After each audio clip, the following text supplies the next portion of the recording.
Lorsque nous parlons d'art préhistorique, notamment d'art pariétal ou rupestre, on pense fatalement directement aux fameuses peintures qui vont être directement appliquées sur ces parois rocheuses, qu'elles soient à l'intérieur d'une grotte ou à l'air libre.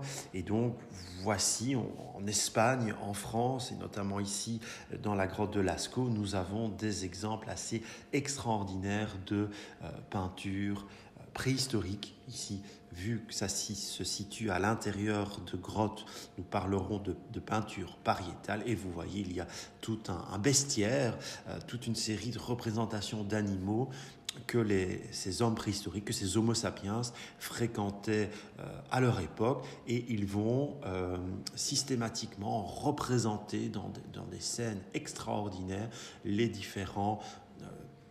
la nature, les différents animaux, la faune et la flore qu'ils fréquentaient. Et vous avez ici un autre exemple français dans la grotte de Pechmerle.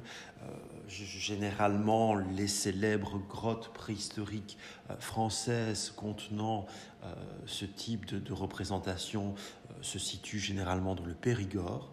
Et vous avez ici donc un panneau en pierre à l'intérieur d'une grotte où nous voyons la représentation de deux chevaux pommelés. Et vous avez le deuxième qui se trouve ici.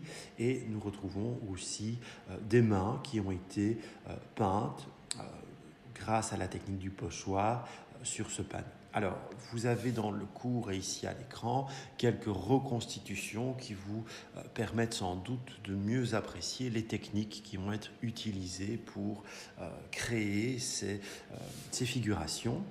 Vous voyez que les hommes préhistoriques vont utiliser littéralement leur corps pour créer ces différentes formes, notamment en crachant directement ou en soufflant à l'aide de la bouche des pigments sur ces parois rocheuses, en utilisant aussi les mains comme pochoir. On peut le retrouver aussi ici dans cette autre reconstitution.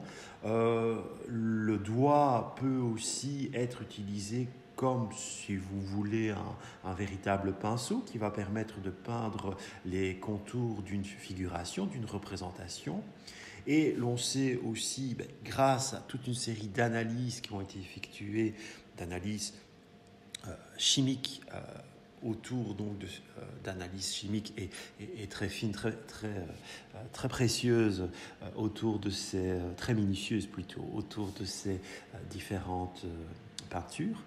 On sait aussi que certaines communautés d'hommes préhistoriques utilisaient le charbon de bois sous la forme, si vous voulez, d'un crayon pour dessiner les contours des différentes figures, en l'occurrence ici, des différents animaux qu'ils voulaient représenter sur leurs parois rocheuses.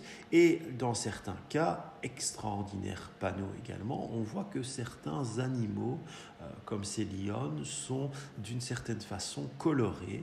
Et vous avez une explication qui est donnée ici dans cette nouvelle reconstitution. Donc, on crayonne au charbon de bois l'intérieur de la figure et ensuite, avec les mains, on étale ce charbon de bois à l'intérieur de la forme pour obtenir ce genre de détail, comme vous pouvez le voir à l'écran. Alors, il est clair aussi, à l'aide donc de sa propre main, mais aussi de pinceaux, en poils d'animaux par exemple, on pouvait aussi peindre en utilisant des pigments, des ocres notamment, on pouvait peindre l'intérieur de ces formes, de ces silhouettes, comme ici, on peut l'apprécier sur cette reconstitution. Et pour terminer notre petit parcours, on ne peut pas passer à côté de ces moulages de bisons qui ont été aussi découverts à l'intérieur d'une grotte. Donc vous voyez, on utilise aussi l'argile qui se trouvait à l'intérieur des grottes pour façonner, un peu comme de la pâte à modeler, pour façonner des figures. Et une nouvelle fois, on ne peut qu'apprécier ce souci de réalisme, de naturalisme qui émane de ces représentations d'animaux à l'image, souvenez-vous de cette Vénus que nous avons eu l'occasion d'analyser précédemment. Bien entendu, à la vue de cette reconstitution, une question subsiste, mais comment les hommes ont-ils pu, à l'intérieur de ces grottes sombres, obscures, réaliser de tels chefs-d'œuvre, ces premières émanations de l'expression artistique de l'histoire de l'humanité? C'est notamment grâce au feu. Le feu qui, pour rappel, va déjà être côtoyé par l'Homo erectus, il va être... Les techniques pour créer du feu vont être développées par l'homme de Néandertal, et les sapiens, bien entendu, vont une nouvelle fois perfectionner l'utilisation de ce feu, notamment pour s'éclairer à l'intérieur des grottes.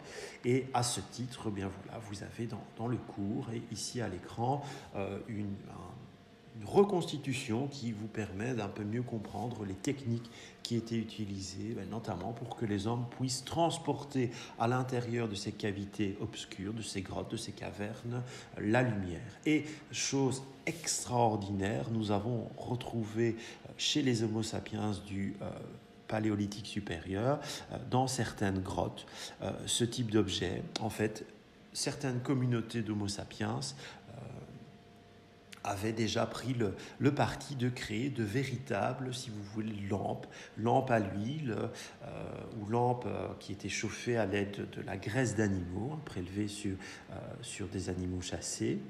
Et ces lampes, je mets des guillemets, ces lampes préhistoriques, eh bien, ce sont les ancêtres directs, par exemple, des fameuses lampes à l'huile que l'on va retrouver dans l'Antiquité. Et alors, bien entendu, on pourrait aller jusqu'à comparer ces premières émanations de lampes préhistoriques, lampes de l'Antiquité, avec nos lampes électriques de poche aujourd'hui.